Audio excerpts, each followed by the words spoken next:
Assalomu alaykum, hurmatli tomoshabin, kanalimizga xush kelibsiz. Kanalga yangi bo'lsangiz obuna bo'lishni va like tugmachasini bosib qo'yishni unutmang. Diqqat qiling, bizda tezkor xabar. Gvardiola matbuot anjumanida Abduqodir Ustonov haqida fikr bildirdi va shu haqda batafsil. Pep Gvardiola Angliya Kubogi doirasida Bournemouthga qarshi o'yin oldidan o'tkazilgan matbuot anjumanida Abduqodir Ustonov haqida gapirdi.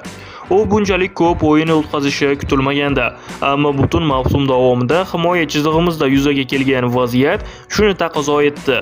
Unda o'ziga xos fazilat bor. Bu aniq, juda ajralib turadigan xususiyatlarga ega. U g'oyat chaqqon maydonda borini beradi.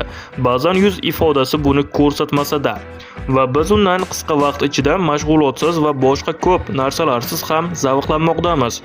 U bizga juda katta yordam berdi. Vitor X hali yosh, mavsum o'rtasida moslashish oson emas. Yangi o'yinchilar, yangi liga va shunga o'xshash narsalar.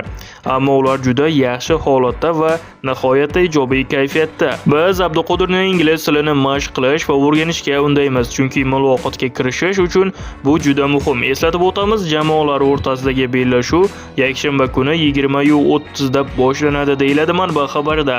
Kanalga yangi bo'lsangiz obuna bo'lishni va like tugmachasini bosib yaqinlarga ulashib qo'yishni unutmang.